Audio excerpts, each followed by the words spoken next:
Welcome to our channel 100% knowledge with success. Video देखने से पहले चैनल को सब्सक्राइब कीजिए और बेल आइकॉन दबाइए। नमस्कार दोस्तों, स्वागत है आपका एक बार फिर से बीएससी थर्ड ईयर की केमिस्ट्री क्लासेज में। हमारे पास इनऑर्गेनिक केमिस्ट्री में यूनिट नंबर 1 कठोर एवं मृदु अम्ल तथा क्षार की बात चल रही थी, जिसमें मैंने आपको पियर्सन की अवधारणा HSAB की अवधारणा पढ़ाई थी। हम बात कर रहे थे HSAB के अनुप्रयोग की, एप्लीकेशन ऑफ HSAB, जिनमें से आपको पता है एक क्वेश्चन आता है हमेशा। तो अनुप्रयोगों में हमने कुछ अनुप्रयोग देख लिए थे। उसी क्रम में आगे बढ़ते हुए आज की क्लास में भी हम कुछ अनुप्रयोग देखेंगे। ठीक है, तो आज की क्लास में जो सबसे पहला अनुप्रयोग है वो है उभय दंतुक लिगैंड के साथ बनने वाले संकुलों का स्थायित्व। ठीक है, क्या है उभय दंतुक लिगैंड के साथ बनने वाले संकुलों का स्थायित्व। अब सबसे पहले बात आती है उभय दंतुक लिगैंड क्या होते हैं। अब देखो हमको क्या करना है, देखो आपको पता है लिगैंड क्या होता है। लिगैंड क्या होता है? जो इलेक्ट्रॉन देता है। किसको देता है? धातु को देता है। लिगैंड क्या होता है? जो इलेक्ट्रॉन देने का काम करता है, धातु को इलेक्ट्रॉन देता है। ठीक है, कुछ लिगैंड ऐसे होते हैं, जैसे हमारे पास एक एग्जांपल ले लेता हूँ। कुछ लिगैंड ऐसे होते हैं जिनमें इलेक्ट्रॉन देने वाले 2 परमाणु होते हैं। जैसे यहाँ पे HCN है, यहाँ पे सल्फर भी इलेक्ट्रॉन दे सकता है, नाइट्रोजन भी इलेक्ट्रॉन दे सकता है। आपने सेकेंड ईयर में पढ़ा था कि कुछ अणु ऐसे होते हैं जिनमें 2 परमाणु इलेक्ट्रॉन दे सकते हैं, सल्फर भी दे सकता है, नाइट्रोजन भी दे सकता है। तो ऐसे लिगैंडों को हम क्या बोल रहे थे? उभय दंतुक लिगैंड। ठीक है, अब देखो यहाँ पे हमने एक एग्जाम्पल लिया है, HCN लिया है। अगर हमारे पास सल्फर वाला भाग इलेक्ट्रॉन देगा तो हम उसे क्या बोलते हैं? थायोसाइनेट बोलते हैं। थायोसाइनेट बोलते हैं। और अगर नाइट्रोजन वाला इलेक्ट्रॉन देगा तो उसे हम आइसोथायोसाइनेट बोलते हैं। थायोसाइनेट।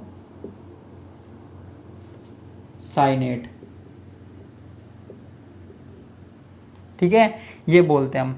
अब देखो यहाँ पे ध्यान से सुनना, मैं क्या कहना चाहता हूँ कि सल्फर वाला भाग अगर इलेक्ट्रॉन देता है तो उसे थायोसाइनेट बोलते हैं, और नाइट्रोजन वाला भाग इलेक्ट्रॉन देता है, आइसोथायोसाइनेट बोलते हैं। ठीक है, ये बात क्लियर है, इसको यही खत्म करते हैं। अब ध्यान से सुनना, देखो किसी भी चीज को कठोर और मृदु कब कहा जाता है? किसी भी चीज को कठोर और मृदु कब कहा जाता है? आप कहेंगे कि आपने सर बताया था, कुछ गुण बताए थे कठोर और मृदु के, अगर वो उनमें होंगे तो उसे कठोर और मृदु कहा जाता है। वो बात सही है, लेकिन आप ये देखिए, जैसे ये मैं हूं, जैसे ये मैं हूं, ठीक है, ये मैं हूं, ठीक है, अच्छी आकृति बनी नहीं है। अब देखो मेरे सामने कोई मोटा सा आदमी खड़ा है, मेरे सामने कोई मोटा सा आदमी खड़ा है, तो हम 2 लोग खड़े हैं। ठीक है, तो आपसे पूछा गया कि मोटा कौन है, आपसे पूछा गया मोटा कौन है, तो आप क्या कहोगे कि ये है। आप क्या कहोगे कि मोटा ये है। ठीक है, अब आपसे पूछा गया, अब एक और आदमी खड़ा है, ठीक है, वो मुझसे क्या है? पतला है। वो मुझसे क्या है?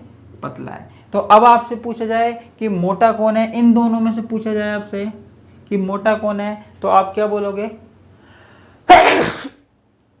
I am sorry. तो आप क्या कहोगे कि ये वाला मोटा है, यानी कि मैं मोटा हूं। ठीक है, हम 2 चीजों में तुलना करके बता रहे हैं।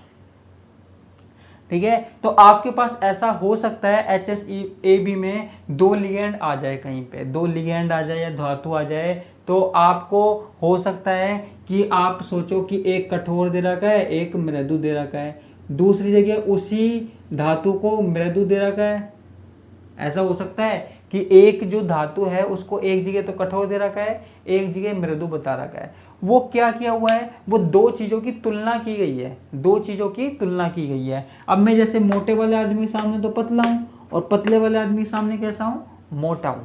ठीक है, ऐसे ही हमारे पास कोई आयन है, जैसे आप और अच्छे तरीके से समझ में आ जाएगा। मैं क्यों बता रहा हूं? क्योंकि मुझे आज के कंसेप्ट ऐसे ही बताने हैं। अब देखो हमारे पास क्या है? Fluorine, chlorine, bromine, iodine. एक बार ध्यान से देख लेना जब मैं इसकी बात करूंगा।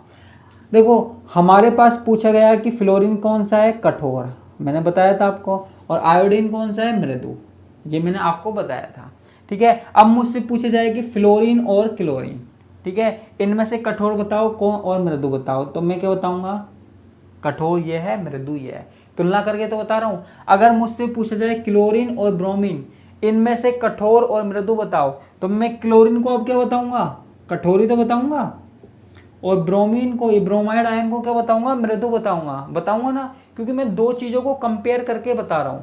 ठीक है, तो हो सकता है एक आयन जो हमारे पास एक कंडीशन में कठोर है वो कहीं जाके मृदु भी हो सकता है, दो में अगर तुलना की जाए तो। ब्रोमाइड और आयोडाइड आयन की बात करें, हम मुझसे पूछ लिया गया इन दोनों में से बताओ कौन सा कठोर है कौन सा मृदु है, तो मैं क्या कहूंगा, जो Br है वो क्या है, कठोर है, ठीक है, और I क्या है, मृदु है, ऐसे तो कहूंगा। या फिर मुझसे पूछा गया क्लोरीन और क्लोराइड और ब्रोमाइड आयन, ठीक है, इनमें से कठोर बताओ मृदु बताओ, तो मैं क्लोराइड को क्या बताऊंगा, कठोर बताऊंगा, और ब्रोमीन को क्या बताऊंगा, मृदु बताऊंगा। तो ये मैं कैसे बता रहा हूँ, तुलना करके बता रहा हूँ। अब देखो जो ब्रोमाइड आयन है वो यहाँ पे मृदु है इस वाली कंडीशन में, यहाँ पे क्या है, कठोर है, ठीक है। ऐसे ही क्लोराइड आयन जो है यहाँ मृदु है, यहाँ पे कठोर है। तो यहाँ पे सिर्फ क्या है, हम तुलना करके बता रहे हैं कठोर और मृदु का, कोई मात्रात्मक पैमाना नहीं है, ठीक है। हालांकि ये चीज़ सही यूज में होती है कहीं कहीं, लेकिन कहीं कहीं इसके अपवाद भी हैं, तो इसलिए मैंने आपको पहले ही बता दिया क्योंकि इसके अनुप्रयोग चल रहे हैं। अब देखो यहाँ पे मैंने आपको उभयधातुक लिगैंड के बारे में बताया, ठीक है। अब मेरे पास एक कंपाउंड है, कौन सा, RHNS3 5SCN, एक तो ये है, और एक हमारे पास क्या है, RHNS3 5NCS, ठीक है, ये है। दूसरा मार्का यूज में लेते हैं, ठीक है, ये थोड़ा सा हल्का चल रहा है, ठीक है। तो ये हमारे पास क्या है,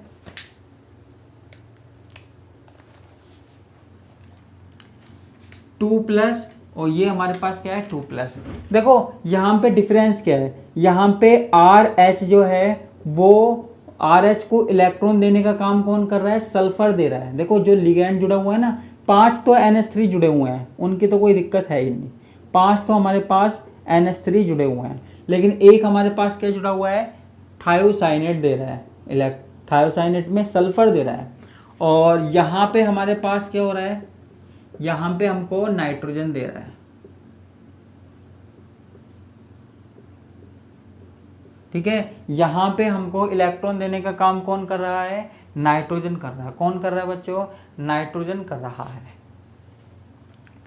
ठीक है। तो यहाँ पे नाइट्रोजन कर रहा है। अब देखो यहाँ पे हमारे पास क्या कह रहा है कि हमारे पास जो ये वाला संकुल है, हमारे पास ये वाला संकुल है वो कम स्थायी है, वो कम स्थायी है, ठीक है, और ये वाला जो है वो अधिक स्थायी है, वो अधिक स्थायी है, ठीक है। तो यहाँ पे अब आप कहोगे कि कंसेप्ट कौन सा लगाना है, HSAB का लगाना है, HSAB का लगाना है। लेकिन एक चीज देख लो, मैंने जो आपको अभी भी बताई थी, यहाँ पे जो सल्फर है ना वो क्या है, मृदु है, सॉफ्ट है, और यहाँ पे जो नाइट्रोजन है ना वो क्या है, कठोर है, ठीक है। यहाँ पे जो नाइट्रोजन है वो कठोर है। तो देखो जो ये हमारे पास RH है ना, रोडियम है, इसकी नाइट्रोजन से बॉन्डिंग बनाने की प्रायिकता अच्छी है, नाइट्रोजन से अच्छा बॉन्ड बना सकता है, ठीक है, इसलिए ये अधिक स्थायी है। और ये सल्फर से अच्छा बॉन्ड नहीं बना सकता, इसलिए ये थोड़ा सा कम स्थायी है, ठीक है। RH को आप ये मत लो कि RH हमारे पास कठोर है, ये RH जो है हमको दिया गया है, ये हमारे पास सीमावर्ती है, इसमें कठोर के भी गुण हो सकते हैं और मृदु के भी गुण हो सकते हैं, कठोर वाले भी प्रॉपर्टी हो सकती है, मृदु वाली भी हो सकती है, ठीक है। इसलिए टेंशन लेने वाली कोई बात नहीं है, बस आपको सिर्फ इतना सा बताना है कि यहाँ पे जो RH है, रोडियम है, वो नाइट्रोजन के साथ आसानी से बंध बना लेता है, ठीक है, उसके साथ संकुल बनाने की प्रायिकता ज़्यादा होती है, इसलिए ये ज़्यादा स्थायी होता है, और इसके साथ कम होती है, इसलिए ये थोड़ा सा कम स्थायी होता है, और कुछ नहीं है, ठीक है। तो हमने तुलना करके बता दिया, थोड़ा समझने की कोशिश करना, एक बार समझोगे तो समझ में आ जाएगा, ठीक है। अब देखो एक और टॉपिक है हमारे पास, क्या है, हमारे पास क्या है Cu2 प्लस व Cd2 प्लस आयनों का पृथक्करण, आयनों का पृथक्करण। ठीक है, Cu2 प्लस व Cd2 प्लस आयनों का पृथक्करण। ये कैसे करेंगे? देखो हमारे पास कोई विलयन है, ध्यान से सुनना मेरी स्टोरी। हमारे पास कोई विलयन है, विलयन के अंदर क्या है, Cu2 प्लस आयन है और Cd2 प्लस आयन है। कोई विलयन है, विलयन के अंदर Cu2 प्लस आयन है और Cd2 प्लस आयन है। ठीक है, अब देखो मैंने क्या किया, मैंने इसमें KCN डाल दिया, मैंने क्या है इसमें KCN डाल दिया। ठीक है, और उसके बाद पहले तो मैंने KCN डाला और उसके बाद मैंने H2S गैस इसमें प्रवाहित कर दी। ठीक है, मेरे पास कोई विलयन है, वहाँ पे Cu2 प्लस है और Cd2 प्लस है, ये दोनों हैं। फिर मैंने क्या किया, इसमें KCN डाल दिया और H2S डाल दिया। ठीक है, अब देखो यहाँ पे जब ये डाला तो जो कैडमियम है ना, कैडमियम वो CdS कैडमियम सल्फाइड के रूप में नीचे बैठ जाता है। जो कैडमियम है वो सल्फाइड आयन के साथ क्रिया करके नीचे बैठ जाता है पीपीटी के रूप में, अवक्षेप के रूप में। ठीक है, और जो कॉपर आयन है ना, कॉपर आयन वो हमारे पास किस में रहता है, सॉल्यूशन में रहता है। कॉपर आयन जो है वो सॉल्यूशन में रहता है, किसके रूप में रहता है, CuCN4 और 2- के रूप में हमारे पास सॉल्यूशन में ही रहता है। ठीक है बच्चों, अब देखो यहाँ पे बात ये आती है कि ऐसा क्यों हुआ, ऐसा क्यों हुआ, तो इसको ध्यान से देखना। देखो सबसे पहले हमारे पास क्या था, Cu2 प्लस था, Cd2 प्लस था। ठीक है, Cu2 प्लस था, Cd2 प्लस था। अब देखो यहाँ पे हमने पहले क्या डाला, KCN डाला, तो KCN क्या है, दो भागों में बट गया, प्लस और माइनस, Cn लिख रहा हूं मैं सीधा। ठीक है, अब देखो सबसे पहले क्या हुआ, जो Cu2 प्लस आयन थे और जो Cd2 प्लस आयन थे उन्होंने किसके साथ क्रिया करी, साइनाइड आयन के साथ, Cn के साथ। तो CuCN4 2- बन गया। और ऐसे ही हमारे पास कैडमियम ने जब क्रिया करी तो CdCN4 2- बैलेंस करने के लिए ये 4 है तो यहाँ पे भी 4 लगा देते हैं। ठीक है, कोई दिक्कत वाली बात नहीं है। अब देखो होता क्या है, यहाँ पे जो साइनाइड आयन है ना वो मृदु है और कॉपर आयन है वो भी मृदु है। तो देखो जब मृदु मृदु आपस में क्रिया करेंगे तो वो क्या करेंगे, स्थायी संकुल बनाएंगे, वो क्या करेंगे, स्थायी संकुल का निर्माण करेंगे। ठीक है, या फिर आप इसे ऐसे कह सकते हो कि कॉपर आयन के पास जो साइनाइड आयन है उसके साथ स्थायी संकुल बनाता है। लेकिन अब होता क्या है, अब जब हमने साइनाइड आयन डाला उसके बाद मैंने क्या डाली, H2S गैस प्रवाहित करी, हमने H2S गैस प्रवाहित करी किसमें, विलयन में। अब जब मैंने H2S गैस प्रवाहित करी तो इस वाले पे तो कोई प्रभाव नहीं पड़ा, कॉपर पे तो कोई प्रभाव नहीं पड़ा, लेकिन कैडमियम पे क्या हुआ, कैडमियम पे हुआ क्या, ये जो पूरा था हमारे पास ये हमारे पास टूट गया। CdCN4 2- था ना, ये H2S गैस से क्रिया करके टूट गया। ठीक है, तो ये हमारे पास किसके रूप में निकल गया, CdS के रूप में। ठीक है, CdS के रूप में। और साथ में हमारे पास क्या निकल गए, Cn निकल गए, Cn आयन निकल गए। ठीक है, यहाँ पे Cn आयन निकल गए और यहाँ पे क्या निकल गया, HCN निकल गया। ठीक है, Cn- आयन और HCN।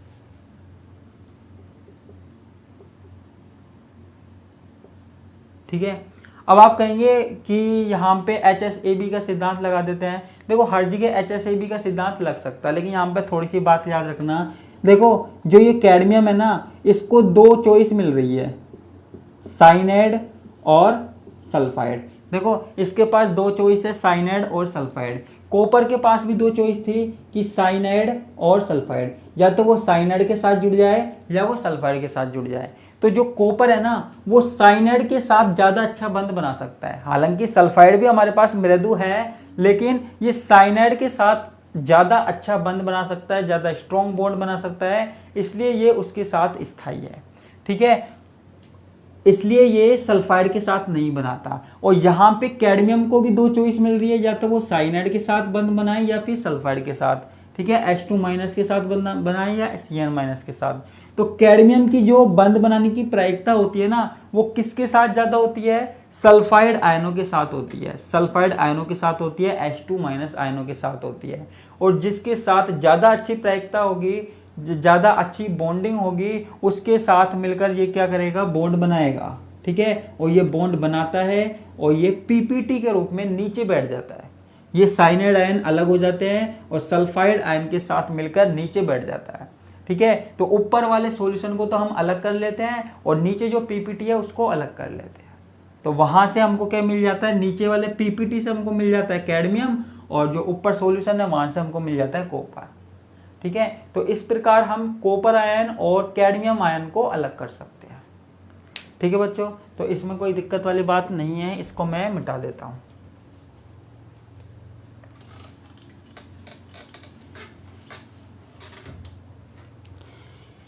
इसमें हम अगली प्रॉपर्टीज की बात कर रहे हैं। तो इसमें क्या है, हैलोजन विनिमय अभिक्रिया, हैलोजन विनिमय अभिक्रिया।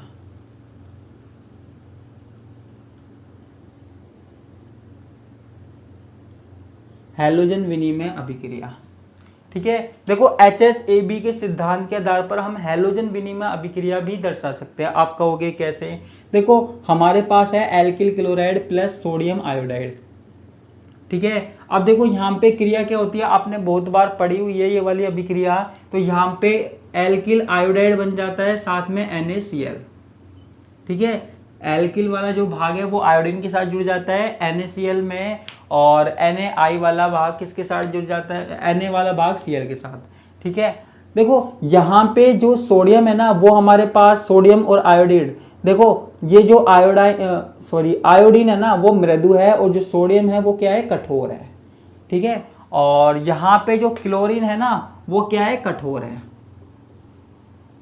अब ये अभिक्रिया कैसे होती है, हैलोजन विनिमय अभिक्रिया कैसे होती है, इसकी व्याख्या हम किसके आधार पर कर सकते हैं, HSAB सिद्धांत के आधार पर।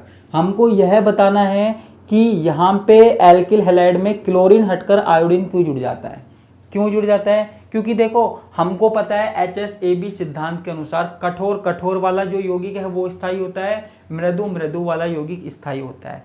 ठीक है, तो यहाँ पे जो क्लोरीन है इसको क्या मिल रहा है, कठोर मिल रहा है। ठीक है, कठोर मिल रहा है, इनकी अंतरक्रिया से हमारे पास क्या बन रहा है, सोडियम क्लोराइड बन रहा है, जो कि हमारे पास कैसा यौगिक है, कठोर से मिलकर बना हुआ यौगिक है। और हमको पता है कि जो यौगिक कठोर से मिलकर बना हुआ होगा वो स्थायी होगा, वो स्टेबल होगा। ठीक है, तो हमारे पास जो NaCl है वो क्या होगा, स्थायी होगा, स्टेबल होगा। ठीक है, तो इस तरीके से हम व्याख्या कर सकते हैं, वही नियम लग रहा है हमारे पास, HSAB सिद्धांत लग रहा है, और कुछ बात नहीं है। ठीक है, तो यहाँ पे भी वही कठोर लग रहा है, ये बात है। इसके अलावा ये हमारे पास हो गया। इसके अलावा हमारे पास कुछ ड्रॉबैक्स है, कमियां हैं, किसकी, हमारे पास किसकी कमियां हैं, HSAB सिद्धांत की, उनके बारे में बता देता हूं। ठीक है, इस सिद्धांत ने हमको कुछ चीजें बताई, हमको बताया अम्ल और क्षारों के बारे में बताया, लेकिन यह सिद्धांत कोई मात्रात्मक पैमाना उपलब्ध नहीं कराता, यह सिद्धांत कोई मात्रात्मक पैमाना उपलब्ध नहीं कराता, उपलब्ध नहीं कराता है। ठीक है, देखो यहाँ पे इस सिद्धांत ने हमको बताया कि कोई चीज कठोर हो सकती है और कोई चीज मृदु हो सकती है। ठीक है, अम्ल और क्षार को कठोर और मृदु में बांटा जा सकता है, लेकिन कोई भी धातु है या लिगैंड है वो कितना कठोर होगा या कितना मृदु होगा, कठोर होने की क्वांटिटी कितनी होगी, मृदु होने की क्वांटिटी कितनी होगी, वो हमको नहीं बता पाया। ठीक है, तो ये मात्रा के बारे में नहीं बताया पाया कि कौन सा जो आयन है वो कितना कठोर होगा, कितना मृदु होगा, उसके बारे में इसने नहीं बताया। ठीक है, इसके अलावा जब भी हमें कोई अभिक्रिया देखनी पड़ती है, ठीक है, जब भी हमको किसी अम्ल या क्षार को मृदु या कठोर बताना होता है तो हमें पूरी की पूरी अभिक्रिया को देखना पड़ता है। ठीक है, तो दूसरी कमी क्या है, किसी प्रक्रम को समझाने के लिए किसी प्रक्रम को समझाने के लिए उसे अम्ल या क्षार में बांटना पड़ता है। अम्ल या क्षार में बांटना पड़ता है। अम्ल व क्षार में बांटना पड़ता है। ठीक है, हमको पता होना चाहिए, और किसी को नहीं पता तो फिर वो क्या करे। तो पहले अम्ल या क्षार में बांटना पड़ता है, और अम्ल या क्षार में बांटने के लिए हमको क्या करना पड़ता है, कठोर और मृदु के बारे में भी बात करनी पड़ती है। और हमको पूरी की पूरी अभिक्रिया पता होनी चाहिए।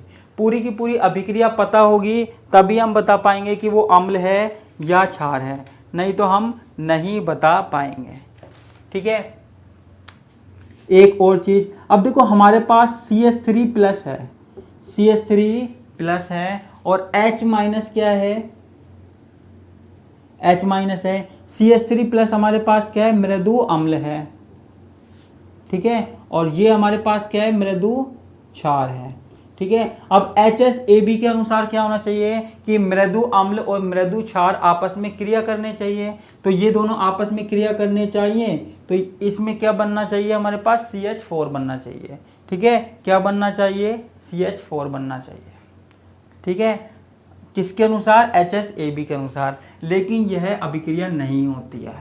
ठीक है, इस अभिक्रिया की व्याख्या हमारे पास HSAB का सिद्धांत नहीं बता पाया कि ये अभिक्रिया क्यों नहीं होती है, जबकि इसमें मृदु अम्ल और मृदु क्षार है। ठीक है, तो ये हमारे पास किसकी कमियां हो गई, HSAB की कमियां हो गई।